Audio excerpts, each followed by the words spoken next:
The fleet of parked aircraft at Tarmac Aerosave is unique in the world.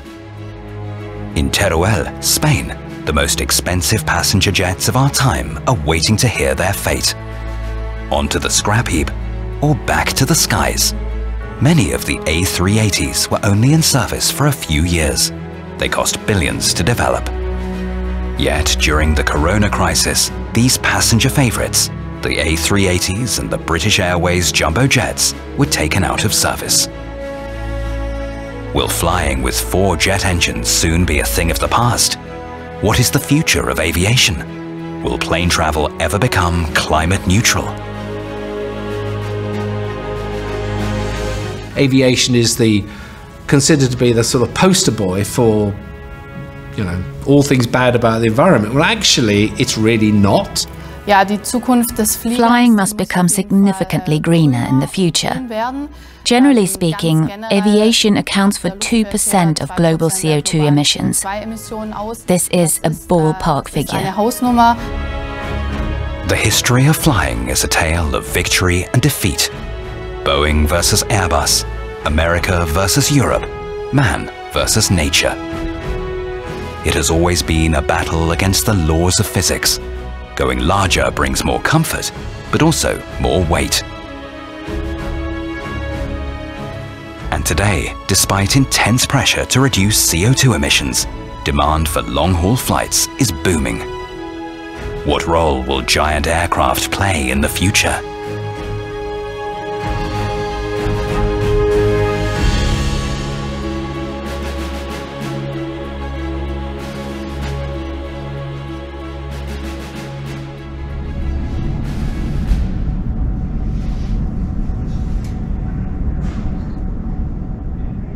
The Airbus A380 is the largest passenger aircraft in the world. It can carry up to 853 people.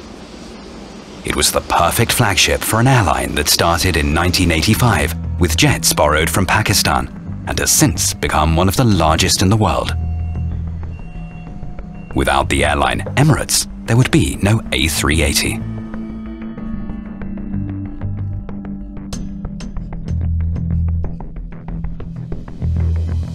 Our product was so good that everybody tried to get on this aeroplane wherever they were in the world. Wherever we put the 380, people wanted to go on it, and they still do. We were trying to create the new gold standard for flying in aircraft. Good afternoon, ladies and gentlemen. Your Emirates flight EK16 reservation was Qantas in Malaysia. Due to COVID, the flight to Dubai is only half full, but the first 380 fans are already traveling again. A minute distance of 1.5 meters per round. Whenever we book, we always make sure that we get the 380, because we really love this aircraft. The seating is great, the engines are so quiet you can hardly hear them, and the toilet feels more like a ballroom than an aeroplane loo that you have to squeeze into. Journalist Andreas Speth is an aviation expert. He has long been fascinated by the troubled history of these giant aircraft. He has written many books on the subject. Welcome on board. Thank you very much. Full throttle ahead for the 7-hour flight to Dubai. For many passengers, this is just a nighttime stopover before they fly at least the same distance again to their final destination.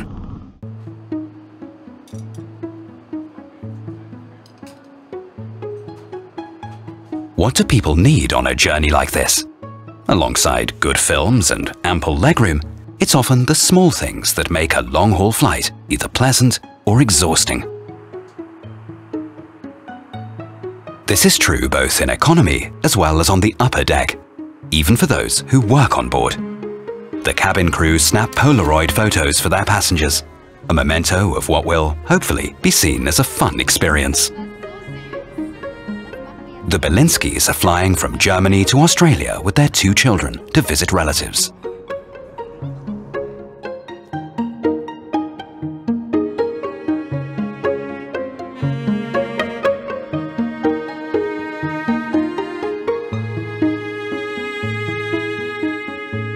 Besides Emirates, I don't know any other airline whose business model actually is so well suited to the A380 as their main carrier, their main aircraft, because most airlines have a fairly diverse network. They have like niche routes, so it's not as easy to deploy the A380 on their routes.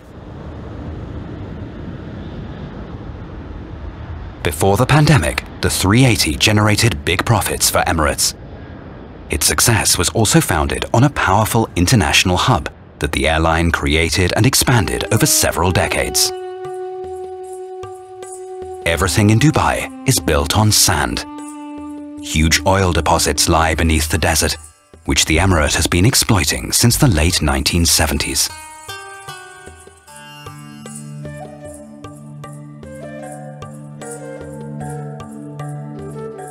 In 1959, Dubai was still a provincial outpost. At the time, it was a necessary refueling stop for flights between Asia and Europe. Yet this desert pit stop soon became a transfer hub, turning Dubai into a city that now spins faster than London or New York. The world's tallest building, the Burj Khalifa, has a top-floor restaurant where a cup of coffee costs over $100.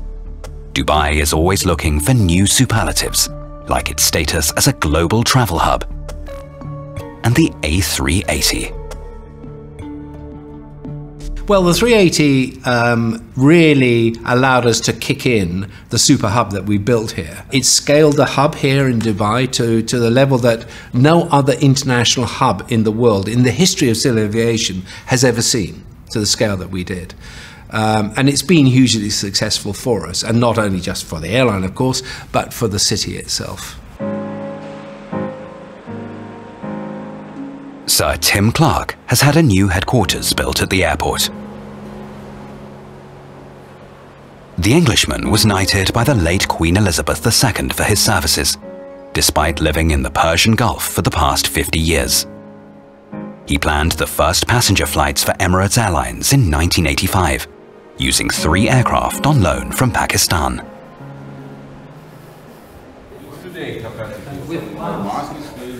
Once a month, the airline's board meets to discuss strategy and the future. The 380 is always high up on the agenda. For the first time, a camera crew has been allowed to film the board meeting.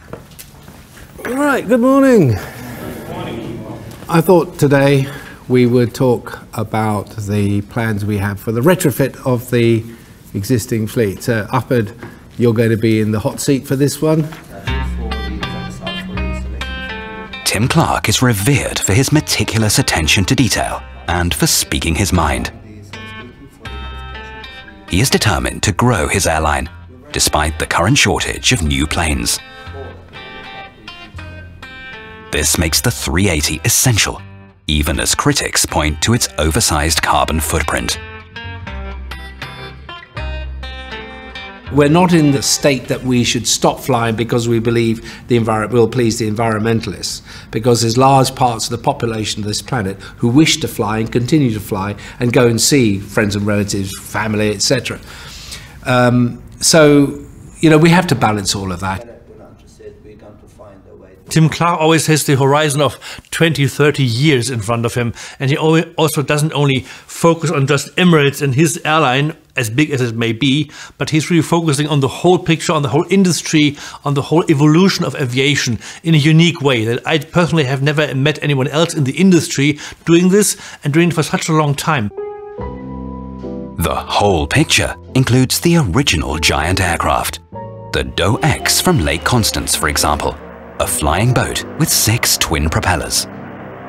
At the time, there were no paved runways like today. Flying boats that could land on water were safer and therefore the only option for aircraft of this size. In 1931, the Do X flew on a luxurious world tour across the South Atlantic, and from Rio on towards Manhattan. For New Yorkers, it was the event of the year.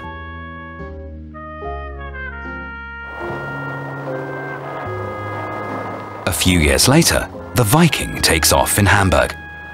For its maiden flight, the river Elbe has to be closed to shipping traffic. From 1939, this 2-story flying boat was intended to fly passengers to New York on a scheduled service for Lufthansa. But these plans were shelved when the Second World War broke out. In 1939, the first scheduled flying boats also crossed the Pacific, from San Francisco to Manila. All seating is first class. 5 lounges and a dining room cater to 20 passengers on the Pan Am Clipper. A single trip costs as much as a car and takes 5 days. The first stopover in Hawaii is reached after 24 hours in the air.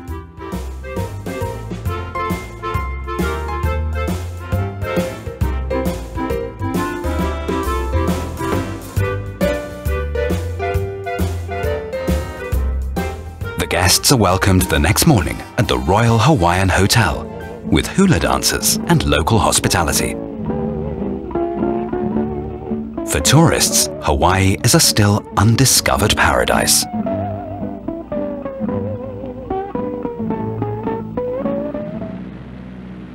Like on a long-haul cruise, the passengers continue to the islands of Midway and Guam, where they can swim and stay the night. Pan American World Airways has built luxury hotels here in uniform style. The first holiday resorts with American cuisine. Pan Am brings the American way of life to Asia, to the Philippines, Hong Kong, and Singapore. But these holiday resorts will soon become military bases. America felt superior in the aircraft-making world for many decades. Of course, Boeing has a big advantage also from wartime production. And I think the Americans thought, it's our turn, we will actually stay forever producing or supplying the world with airliners, basically. After the Second World War, the American way of life and Pan Am become important symbols. In 1967, Boeing repurposes a failed military transport to develop a giant jet for Pan Am, the 747. Ron Marasco was there. I was involved in the initial planning of the 747, and we only had the planning manuals.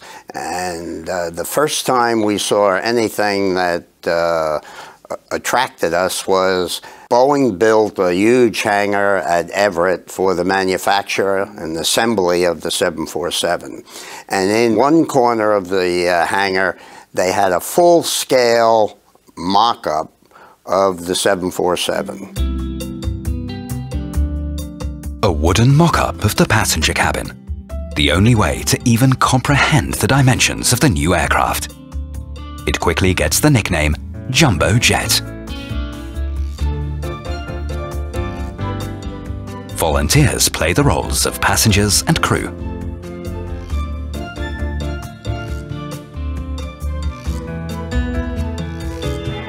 The Boeing 747 was probably the biggest gamble in aviation history, and it was the biggest success in aviation history.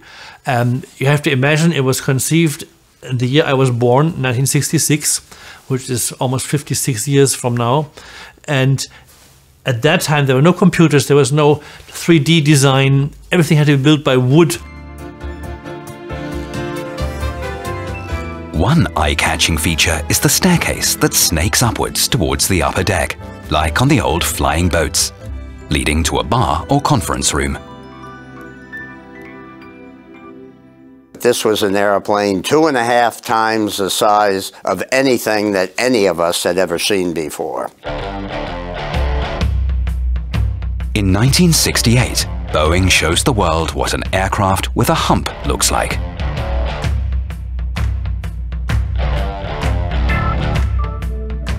It was really also a mother of a lot of things. The size was a game changer. The engine was in the forefront of all technology in commercial aviation at any time then and since. There's never been a leap like that in technology in anything in commercial airlines. Boeing already has many orders on its books. Airline flight attendants, then called stewardesses, were invited to christen the prototype. 1, 2, 3.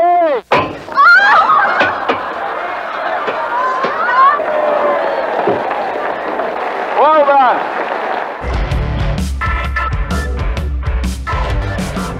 In 1969, the jumbo jet taxis to the runway for the first time. Okay, go release brakes on the time, like pick up. I do remember the first flight.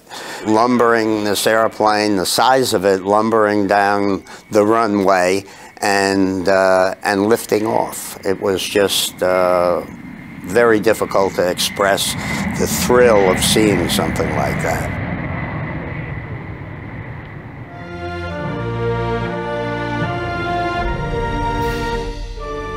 The superpower of the skies. With the largest aircraft in the world, Pan Am and Boeing have a common goal: to leave all competition behind, including Boeing's own 707, the company's first jet plane. The jumbo is sent out into the world. Flight attendant Candice Adams was one of the first on board. It made air travel affordable for the vast majority of people around the world. And by taking the first order of the 25 747s, that made it a viable airplane for Boeing to start manufacturing. Candice's dream voyage, the longest of her life, is about to begin. She is one of the first stewardesses hired by Pan Am boss Najib Halabi for the 747. 6 weeks of training before setting off for London, with 15 stewardesses per plane. Pan Am required a college education and that you spoke 2 languages. And if I looked around at the other jobs available, I could have been a teacher, I could have been a nurse, I could have been a bilingual secretary, but none of them had the romance of flying. That is my diploma, graduating from Pan Am Stewardess School. And even to this day, I look back and say, you know what? This is fancier than my college diploma. It was magical. I mean, think about it. You would board an airplane, you'd get up to go to work, and one day you'd be in New York, and the next day you'd be in Paris or Rome or somewhere as exotic as Teheran. And so every time you went to work, you were almost going somewhere different and exciting. Unlike today, Teheran in the 1970s was a modern city, steeped in glamour and international fame, and not only because of the Persian Shah and his empress.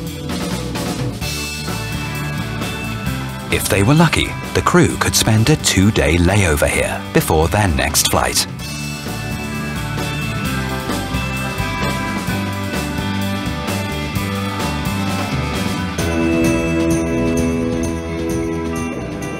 Teheran was a party city. At the time of the Shah, it was like you went and whether it was an embassy or the major international headquarters there, when a Pan Am plane landed, it was an airplane full of pretty little American girls. And I said it was a heaven for little yellow-haired girls. Candice, who sometimes also dyes her hair, lives in Miami with her boyfriend. The Pontiac that she buys from him gets her to work at short notice when necessary. Unlike New York, Miami in the 70s has little public transport. That was probably my favorite photo of all the ones that were taken.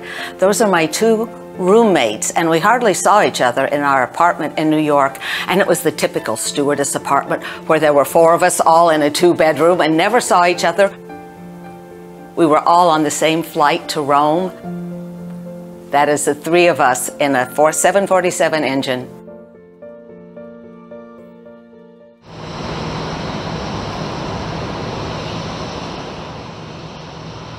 The 747 is a commercial success and remains so for 50 years. One of the first international customers is Lufthansa from Germany. It has remained loyal to the jumbo and continues to use it for long-distance flights. the only airline in Europe to do so.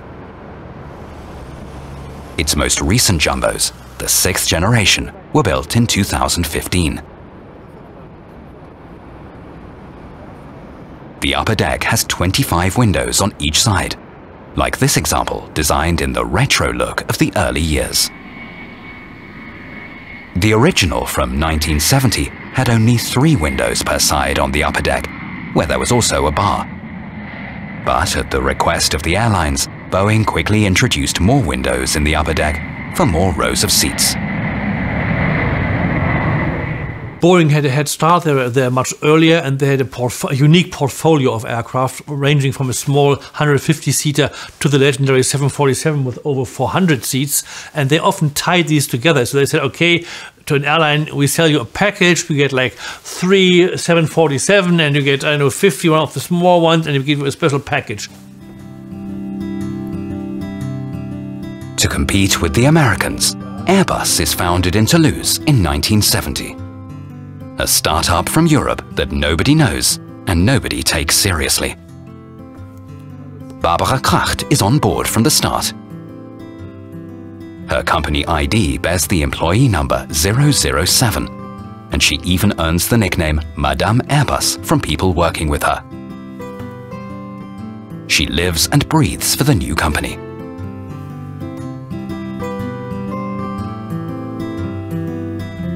The 747 was the queen of the skies and was so unique that all airlines had to have this plane. It was a matter of prestige. The airlines were going to buy it anyway, no matter the price. So we needed a plane to compete with the 747 and somehow steal Boeing's crown. We needed a bigger plane.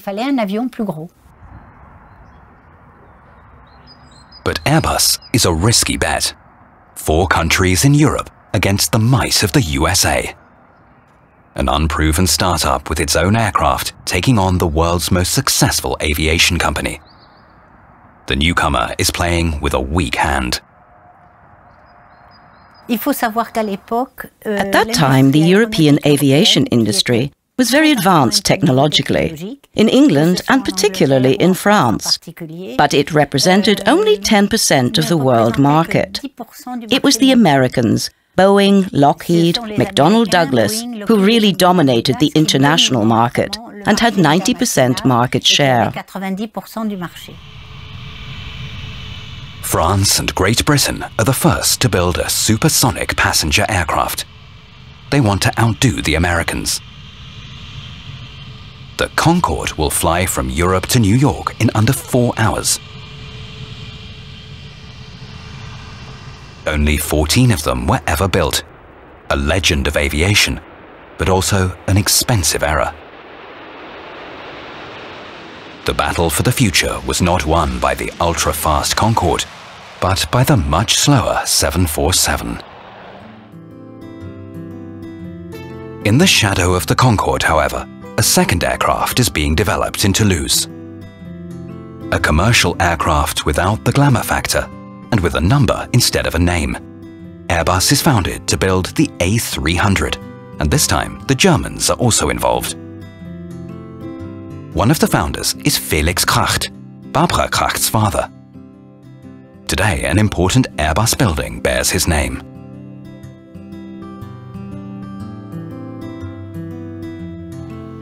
In the showroom, customers are presented with smartly furnished mock-ups of all aircraft cabins for testing the seating. The A380 is also on display, even though it has not been built since 2022.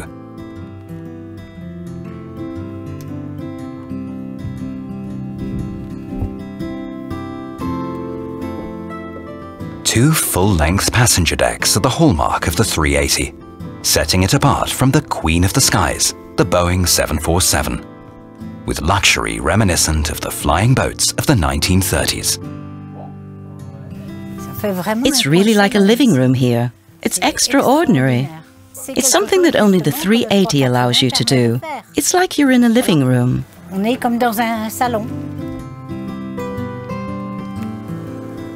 This giant airplane was the highlight of Barbara Kracht's turbulent professional life. Her goal was to make her father's dream, and also her own, come true.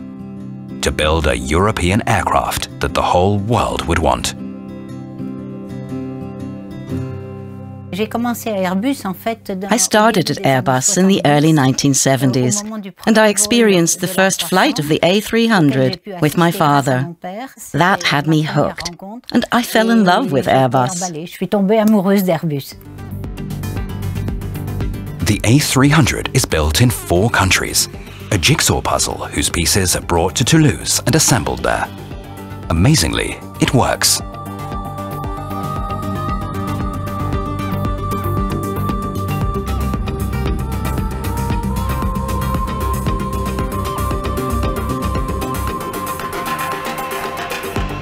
The prototype takes to the air on schedule.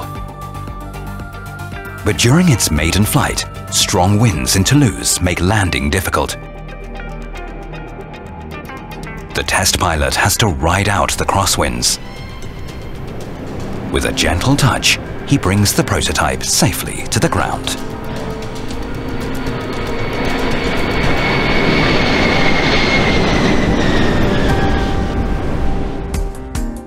This first turbulent landing is quickly forgotten. The first Airbus sets off on a world tour to win over potential customers. In New York, Rio, Mexico, and Asia. Since Airbus can't count on technical support away from home, it brings 20 of its own technicians to fix problems on the spot.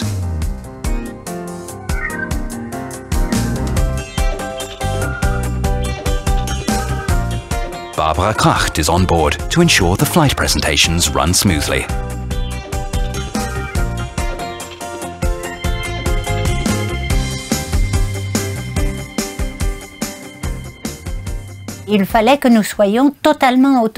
We had to be self-sufficient, just like a traveling circus. My job was to make sure it went well. It was a fantastic experience. I was a bit like a governess on board. In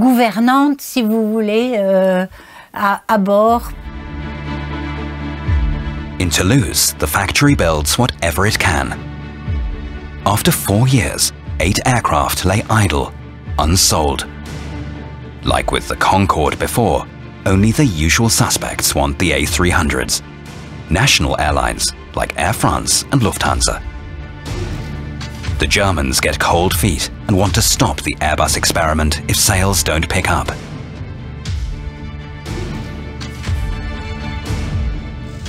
The attitude of the Germans was, we have the car industry and the chemical industry. Why do we need aviation too? National fame meant nothing to Germans, and the Americans already build good airplanes. Well, France and England saw it a little differently. Airbus solves the problem with a simple idea.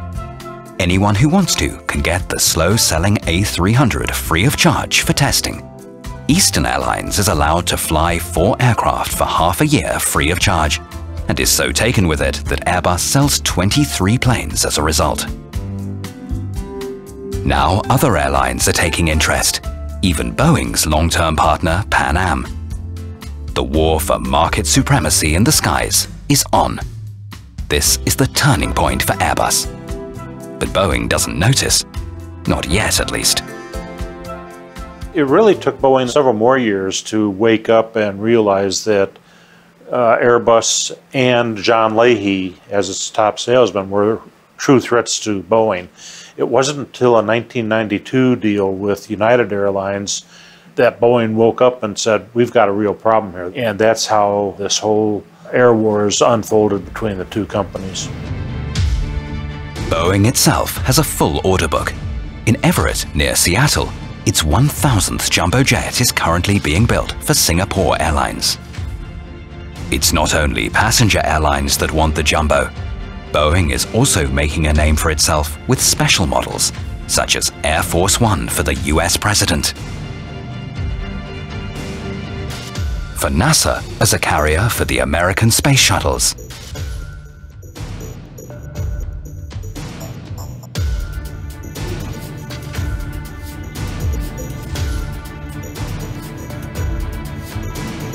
or for Sophia, a flying space telescope for NASA and its German counterpart, DLR.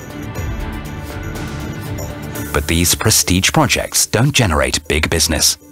Real money has to be earned with bread and butter aircraft, the specialty of Airbus's new head of sales, John Leahy. When John Leahy joined Airbus in Toulouse after being in the US for 10 years, Airbus only had an 18% market share, and Leahy put a goal out to the board of directors at Airbus of a 50% market share, and he achieved that by the early 2000s. Leahy is exactly the weapon Airbus has been looking for in the fight against Boeing. And over that 33-year career, he and his sales team sold 15,000 aircraft, valued at, I believe it was, $2 trillion. And nobody else in this industry has that kind of staying power and that kind of record. He was just damn good. Leahy was also involved in the 380 project from the very beginning, even during the earliest research stages. For him, it was about selling an entire aircraft family, just like Boeing. Airbus needed its own giant aircraft to outdo Boeing's jumbo. No longer at Airbus, reaching Leahy for an interview is no easy matter. After much persuasion, he agrees to meet at the Wings Club in New York.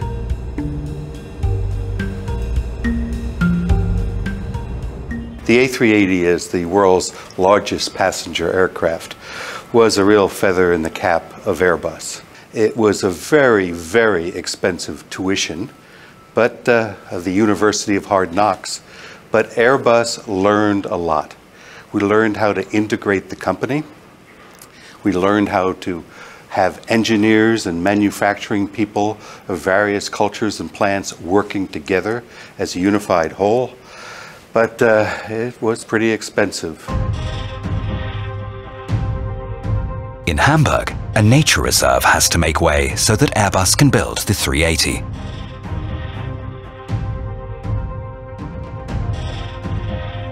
But it pays off for the region. Airbus has since become one of the largest employers in northern Germany, with over 15,000 employees. In 2005, the prototype of the 380 is completed and presented in Toulouse to the 4 heads of government of the Airbus countries.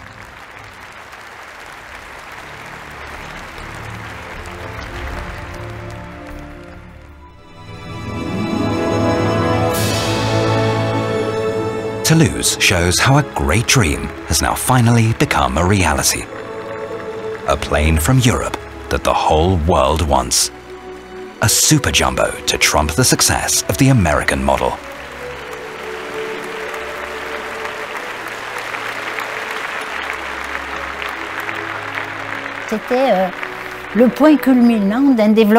We had reached our summit, the great vision of an aircraft family.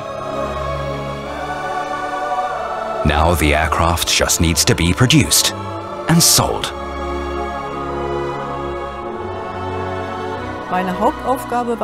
My main job from 2008 onwards was to install the cabin.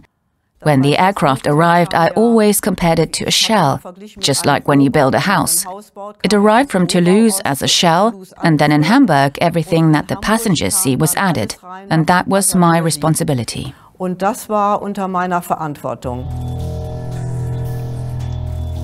It takes a good 2 months to build a fuselage section, and 6 weeks to fit the fuselage with a cabin. But building the 380 is something completely new.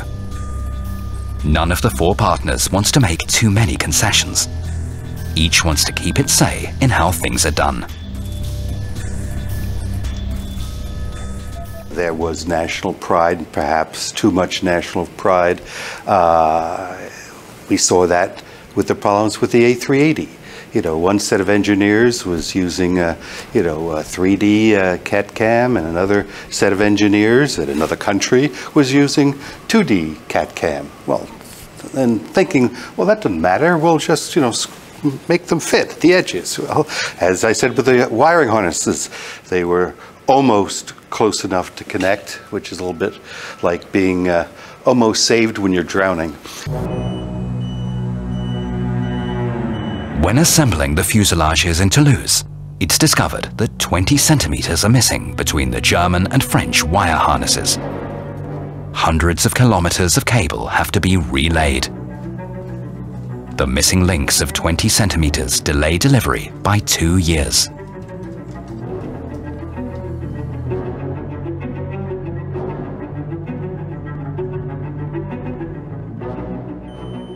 I guess we didn't know about as many delays as there actually were. And that gets back to putting all of these cultures together to build the airplane. And you can imagine sitting around a table like this boardroom that we're in here, and you've got the Germans, and you've got the French, and the Spanish, and the Brits building their wings. And who is going to admit that he's missed his deadline, or is at risk of missing his phased deadline right now? They look at each other, and you always want to be the last to admit it, because the first to admit it takes all the blame, and everybody else breathes a sigh of relief. And that's the green light culture. Everything was fine until they went right off the edge of a cliff. Susanne von Arciszewski also experienced the highs and lows of that period. She was involved as an engineer in the construction of the 380 at the Airbus plant in Hamburg. One sticking point, for example, was the language barrier. There were not many French people who spoke English, but also not many Germans who spoke French, meaning that you really had problems in communication. And other issues arose along the way, such as the German-French cable drama, which was due to the size of brackets and different software versions in France and Germany.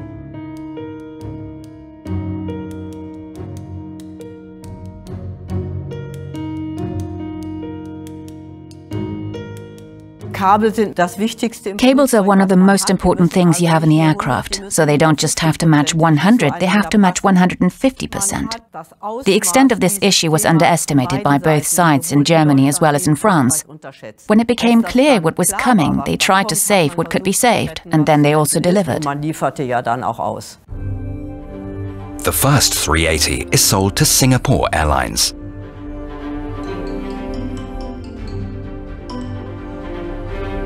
In Europe, Air France, British Airways and Lufthansa buy the coveted giant aircraft, always with a large fanfare. In Frankfurt, Mayor Petra Roth christens the first of 14 aircraft ordered by Lufthansa. Each one costs over $300 million. I hereby christen you Frankfurt am Main. And I wish you, your crew, and your passengers happy landings.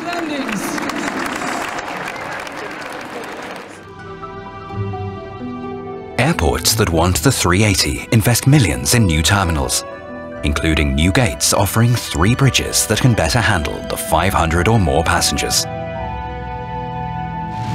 In Frankfurt, however, the 380 is not the only megajet. Its eternal rival, the Queen of the Skies, the 747, is never far away.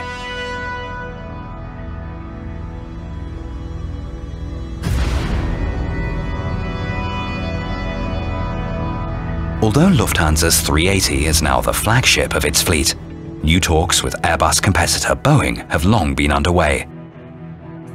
In Seattle, Lufthansa is lobbying for a new version of the 747. And wary of ceding more market share to Airbus, Boeing is indeed working on another generation of its flagship aircraft, more than 40 years after the first flight. This time, Lufthansa, rather than Pan Am, is enabling the serial production of the new 747 with its large order. With more seats, new computers in the cockpit, and more economical engines, the Queen of the Skies is back.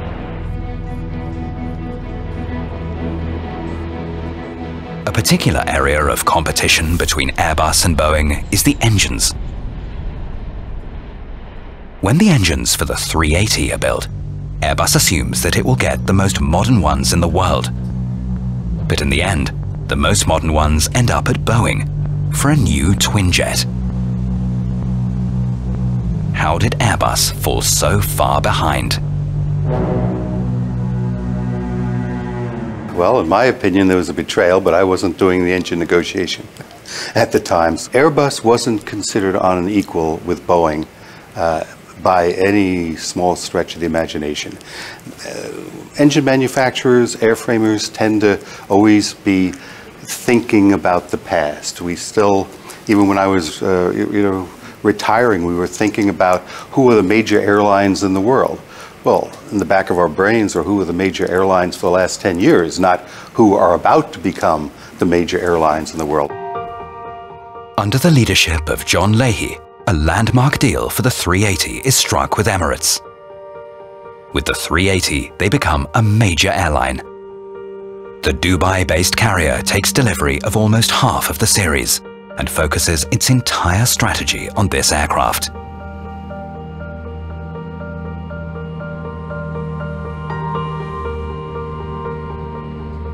The 380 was probably the best thing we ever did. It generated about 80% of our profits. For us, it was a step change in everything that we did. And it almost defined us, and it was a great help to the growth of Dubai. Each one of you is going to go individually. You're not going together. You're going to sit, you're not jumping today. Okay? It's their first time to be trained. They're all very young. I mean, how... Well, they look young. Everyone looks younger than they are here, Peter. It's the Dubai Air. Wherever. Yeah, whichever one you're comfortable with.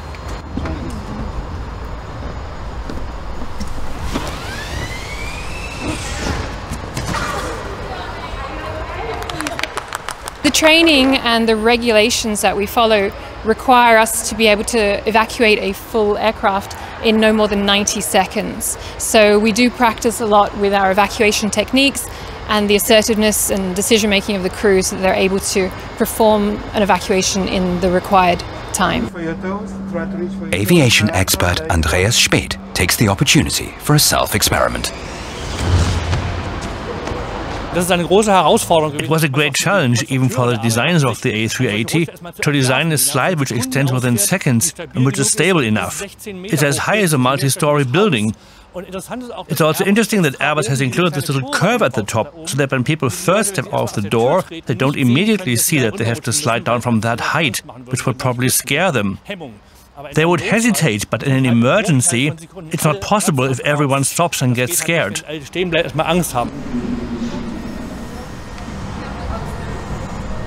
Emergency landings on water are also regularly practiced. What we really focus on is to give them that very, very realistic experience, and this comes sometimes as a surprise for a lot of our new joiners.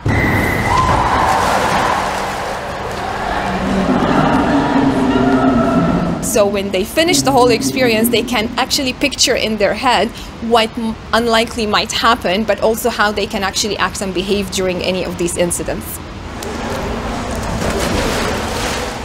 Not everyone can swim well in extremely cold water. Hi, Susanne. Good team up. Yeah. So cold and it's... but it's intense and amazing experience. Yes. Yeah. November 2018, the 100th delivery to Dubai, on the 100th birthday of the state's founder. For Airbus, it has long been clear that the giant aircraft will not be the sales success it had once hoped for. In a new era of twin-jet airplanes, four-jet aircraft suddenly seem to have had their day. In the end, no one was willing to buy A380s anymore, and that is the problem that all four-engine aircraft have. Four-engine aircraft, to put it bluntly, rarely make an airline its money back. On long-haul flights, four-jet engines used to be the norm for safety reasons. But engines are becoming more and more reliable. Once twin-engine aircraft were permitted to fly intercontinental routes lasting 6 hours and longer, it took away the main business case for giant airliners. The 380 became obsolete. There was suddenly no reason for airlines to buy expensive 4-engine aircraft like the 380 or the Boeing 747, and converting them to twin engines was not possible.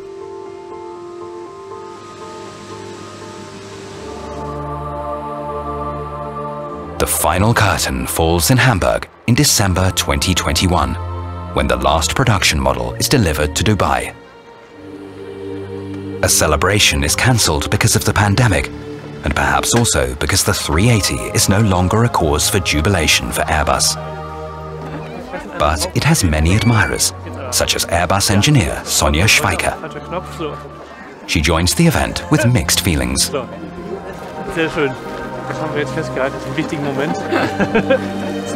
It's of course a very special moment today as the A380, for all of us our favorite aircraft, leaves the factory for the last time. And here we are today, and I'm sure we're all excited. It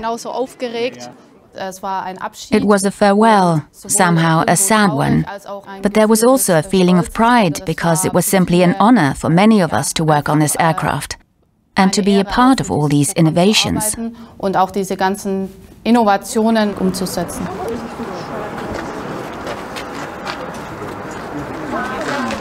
Arun Rajagopal travelled the longest to be here.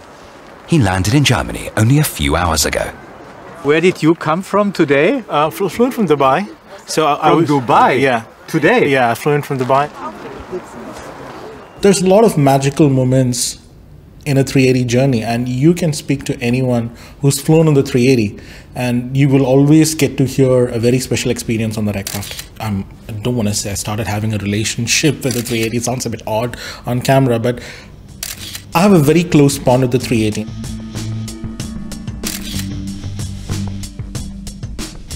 Arun works for a software company in Dubai. As a PR manager, he can afford to fly to destinations that don't necessarily interest him. For him, the journey is the destination. He has flown with the 380 more than 150 times, sometimes on birthdays, and once even with his mother.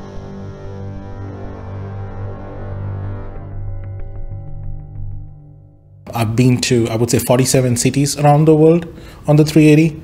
45 inaugural flights, lots of special flights, a lot of great memories on the 380. So I would say it is, for me, the biggest symbol of my passion and love for aviation. Many of the factory employees have brought their families along to the last A380 handover. Airbus had a hill built here years ago so that plane spotters could take pictures over the fence. Some listen to air traffic control on their radios so as not to miss anything.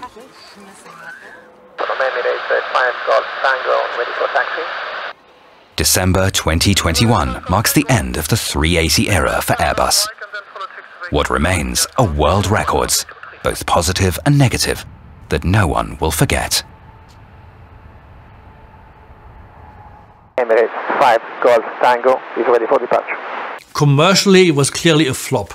So to invest up to 30 billion euros in a project like this, where they only sold about 230 aircraft, it's clear that it can never make a profit and could never make a profit with this kind of low sales numbers.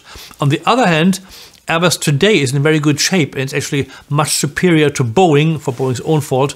But the reason Airbus is able now to fill the gap that has been left by Boeing recently is because they're so far advanced now in all their processes. Actually, the learning curve of the A380. After just 10 years in service, Emirates is dismantling its first 380s because the early models need a lot of maintenance, and efficiency is paramount. The airline also wants to use its own supply of spare parts to become independent of Airbus and fly its remaining aircraft for longer. In Europe, during the Corona crisis, more than 30 giant aircraft were grounded in Teruel, the Spanish semi-desert where it never rains. This is where the airlines park their giant planes while they await the final verdict. Will their 4-engine planes be allowed to fly once more, or never again? The Frankfurt, Lufthansa's first 380, is also in Teruel. Lufthansa originally wanted to take the double-deckers out of service, but is now letting them fly again due to high demand. The Deutschland, on the other hand, was returned to Airbus after only 5 years of service. Lufthansa preferred to buy new, smaller aircraft. In this way, the airline got rid of 6 of its 14 giant 380s. Nothing about the 380 is too crazy to imagine. Barbara Kracht, on board from the start, has never stopped being amazed. Suddenly, the prototype she was involved with in 2005 is now needed again in Toulouse. And so now there's a second life for this aircraft. It's going to help us understand how we can make airplanes fly in a much more environmentally friendly way. Airbus is using the spacious veteran of the skies to test the use of hydrogen as aviation fuel and study what other options may exist for green air travel. With each new aircraft program, CO2 emissions are reduced by 15 to 20%. Work on sustainable aviation fuels is in full swing. The new engine of the future, be it hydrogen or hybrid, is also under development. I am confident that we can do it.